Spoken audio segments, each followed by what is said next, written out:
Donald Mackerel from Donald Mackerel Gaming, and I'm here with my final surprisingly good Xbox 360 games where we cover the letters A to C. As you can see behind me, I've curated pretty much everything I want for the Xbox 360. I will have to move on to my other consoles next, but we've got 10 games from the letters A to C that were either overlooked or I would consider unfairly reviewed when they came out. Oh, by the way, you might notice that this is a different layout, so I've switched everything around in the house now. I've managed to whittle everything down. Here's all the games that I've got to manage to somehow put up in my loft. So yeah, my loft is going to be bulging. I might have to put reinforcements in just so it doesn't fall down on my head. But anyway, here's the first game that I think probably hasn't been talked about enough. And this was passed on to me, as in I was told about this game by Jason from Command and Console. It's called The Club. So looking at the front of that, I just thought it'd be like another sort of either a generic shooter or some sort of a gangster sort of game, because that's what it looks like on the front. No, it's bizarre. It's like a game show, basically. Would you say a bit like the Running Man? Sort of. So basically you pick a character. They've all got different stats, whether it's like speed, accuracy, toughness, blah, blah, blah. You pick a character and then you run through a level from one end to the other. Sometimes there's hidden zones, but it's all about scoring. So how quickly you get through it, how many headshots you do, how stylistic your kills are on these people. And it's all about racking up those points and getting multipliers. A bit like Tony Hawk's in a way. But yeah, really, really, really good game, and I don't hear anybody talking about it. And when I saw it, I thought it might just be like a multiplayer sort of game. No, really, really solid single-player game as well. So it does have a multiplayer option in it, but I don't know if the servers are up to play that anymore. But I enjoyed just playing through the single-player version of that. So the second game in this final bundle, people know that I'm into my stealth games. Sometimes they are a bit tricky for me. This hits that sweet spot where, yeah, it's a stealth game, but there's action elements in there. It's got a fantastic story, and it's a follow-on from an Xbox original game, which is also on this. It's on the same disc. It is the Chronicles of Riddick. What's it called? Assault on Dark Athena. I think they're the ones something to do with Butcher Bay or something like that. But yeah, fantastic game. If you've ever played the first one, it's that, but better graphics. Same as the first game is on here, and it's HD'd up. It's all like polished and smooth and brilliant. So as I said before, lots of skulking about in the shadows, going around doing stealth kills, but also normal sort of combat in there as well. Lots of gun combat, lots of knife combat. Almost, I wouldn't say it's RPG, but you've got to unlock quests by doing certain things for certain people to get an item to then go and do a different quest in that sort of sense. So yeah, really, really, really enjoyed my time with that, and I don't hear people talking about it. So more people, please, more people talk about that game. For the third game, do not judge me on this. I don't know if this got good reviews or not. I've just never heard anybody talking about this. By Q Entertainment, never heard of them, but also Ubisoft. Child of Eden. Oh my lord. So if you've ever played Rez on like the Dreamcast, or I think it came out on PS2 as well, and there's like a PSVR version of it. If you've ever played Rez, that, oh my word, it is Rez, but on the Xbox basically. It's fantastic. I don't know if it's made by the same people, but it reminds me so much of it, i.e. just sort of an on-rail shooter, but it all goes to music, so whatever you're doing adds to the song that's playing in the background. Fantastic. Really, really, really cool game. I didn't play it with the Kinect, though, because I know the Kinect is a little bit sus when playing games on the 360. I just played it with the D-pad, and fantastic. Really, really, really cool game. Pick it up. It's like £1.50, so what have you got to lose? The final game in the C category is a guilty pleasure, but it shouldn't be. It is such a quality game. A puzzle game, but with adult elements. Catherine, as you can see there, £10 at CEX. I think not anymore, is it? But yeah, Catherine. So as the cover suggests, there is a bit of raunch in there, but it's in a different sense, in that it's all about infidelity. So there's a guy whose girlfriend, Catherine with a K, wants him to settle down and start having a family with her. He gets scared and meets Catherine with a C, who just so happens to be a demon. Of course, he doesn't realise that at the time. But yeah, it's about he doesn't realise she's a demon when they first get together, and he starts having horrendous nightmares where he starts turning into a sheep and being chased by giant babies that want to eat him and things like that. Honestly, it's such a weird game.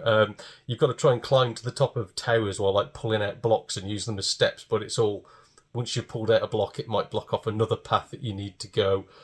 All the while as well, you're being chased by other sheep people that are trying to drag you down and make you lose. So yeah, bizarre game. Not one to play in front of children's, hence the 18 sticker. Good God, though, it's an essential for your collection. And I've also got the newer version. I forget what it's called, but I've got that on the PS4, which has got a third character who I think they're either transgender or a hermaphrodite or something. So it's really, really weird. Very, very insane game, but do pick it up by the same people that made the Persona franchise as well. The fifth game, and the first one in the B section. Yeah, this one probably shouldn't make it in, but I put it in there just to say that it's not as bad as people say it is. Bullet Witch. Yeah, I know. So people say, oh, it's like a knockoff of Bayonetta. It's really not. It's more like Gungrave, if you've ever played that. It's Gungrave Gore, all that sort of business. So you play a weird random witch lady who's got a broom that can also shoot bullets, but she can also do magic, and she's being hunted by zombie soldiers and tanks. And then there's giant walnut brain people flying in the sky. Yeah, it doesn't make much sense. When you first start playing it, yeah, it's janky and it's horrible. And you have no fun with it and you go, what am I doing with my life? But I forced myself to play an hour of it, and then I didn't want to stop playing it. It was really, really, really cool. And it's sort of episodic as well, so it's not one of the ones where you've got to keep on chugging away. You can play it for an hour, put it down, come back to it. Brilliant. So honestly, do not listen to all the hate going out about it. Bullet Witch is actually quite a playable game. Nowhere near like a 9 out of 10, but definitely like a 7 out of 10. So yeah, Bullet Witch. And for the sixth game, if you weren't going to judge me on Bullet Witch, you'll definitely judge me on this one.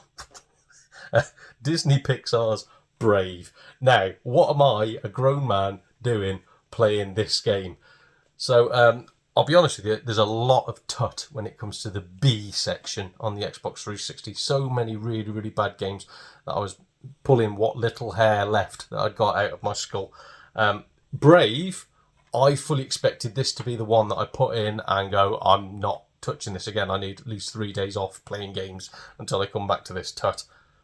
Really good. It's like a kid-friendly version of Diablo. Obviously, like, not multiplayer, but it's just you going round, shooting things, slashing at things, picking things up, leveling up, doing different bits and bobs. Lots of little quests to go at. I don't know if it follows the story of Brave because I've not seen it, but the voice acting's really cool. There's no animation to speak of in between scenes. It's all sort of still cut screens and yeah, voiceovers on the top of that. But the gameplay itself is really, really good, and I've never heard anybody talking about that. So yeah, Brave, pick it up. And if you're a fan of games that just do what they look like, really, it does what it says on the tin, the seventh game is Blood Drive. So yeah, you drive a car and you generate a lot of blood. Almost like Carmageddon, but I suppose it is. If you played the original one on the PC, where there was like a safe mode where there was no real humans, you were just playing down zombies, but all the blood was green on that one, though. That's what this is. It's literally a point-scoring game, sort of Demolition Derby / Carmageddon in a way, where you're just mowing down zombies and trying to eliminate your opponents and score as many points as you can.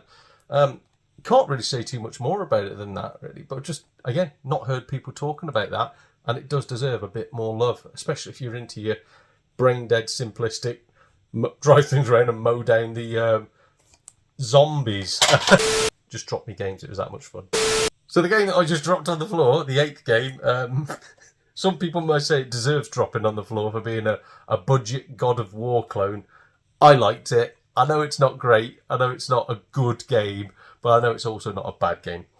Blades of Time. So, yeah, bizarrely, similar to God of War, but also a little bit Tomb Raider-ish, because it is about a woman going around trying to get treasures out of underground dungeons.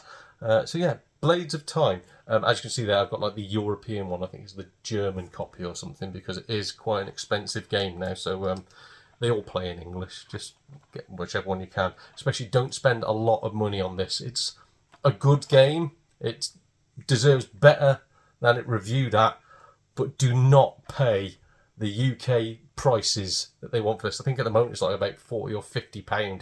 It's a £10 game, but it's a fun £10 game, especially because God of War didn't come over to the Xbox 360. Blades of Time did. Play that. The 9th game takes us onto the A section of this, and also this is a game that people are finally starting to talk about, and it's only through people talking about it that I gave this a go, because I thought it looked blooming awful. Alpha Protocol, the espionage RPG. So yeah, I did play this ages ago, but obviously I've been waiting for ages to make this video. Only because it was from Obsidian as well, so I trust Obsidian, or I trusted them as a developer, but also Sega, and Sega are making a lot of decent games for the Xbox 360. Like, a lot of the ones that they've made have made it onto my wall, so God knows what happened with Sega as a company, how they didn't manage to keep going when they're making all these absolute blooming surefire bangers for the Xbox 360.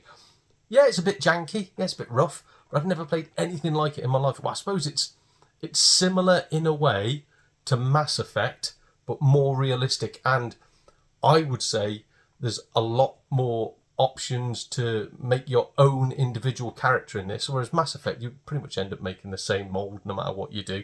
This, you can play it however you want to play it. Yeah, it is janky. Yeah, the shooting's a bit weird.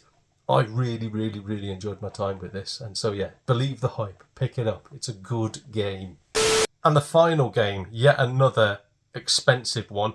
But would you call it a game? It's games. It's Alien Breed Trilogy. So it's Alien Breed 2, and Alien Breed 3. They're obviously not the original ones that came out on like the Amiga and so on and so forth. These are, well, they were digital games that were released online for both the PS3 and the Xbox 360. I think they were out on the PC as well. But yeah, they were put onto one disc for the Xbox 360. And good Lord, this is absolutely fantastic. I remember when Xbox closed the store down, these got reduced to about, I think it was £7.20 a game. And I thought, oh, I'll pick them up because I'll never see a copy of this. As soon as I'd picked them all up, I bought a copy of this in one of my local shops. And I think it was only about 25 quid. So yeah, absolutely genius games. If you've ever played the original Alien Breed games, you'll love this. But it's a sort of, not an isometric, a sort of top-down shooter, but like a twin stick shooter, if you know what I mean, where, as it says, you're on a spaceship and there is just an onslaught of aliens coming towards you, and you've got to take them all out and try and end it before it all gets worse.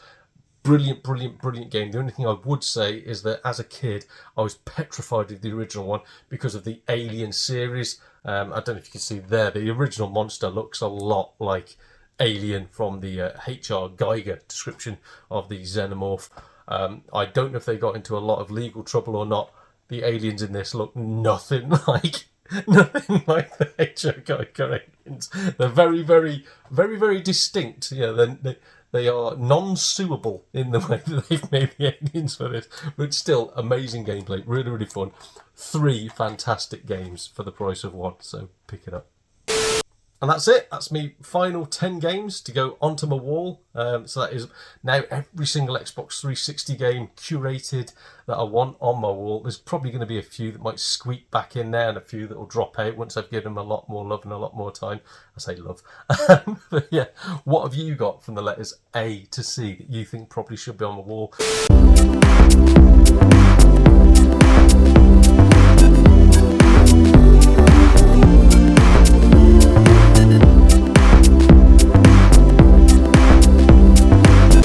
Do you disagree with any of these? Are there any of these you've never played and you want to have a crack on? Pop it in the comments. Anyway, this has been Donald Mackerel for Donald Mackerel Gaming. I'll see you all again soon. Cheers, everybody.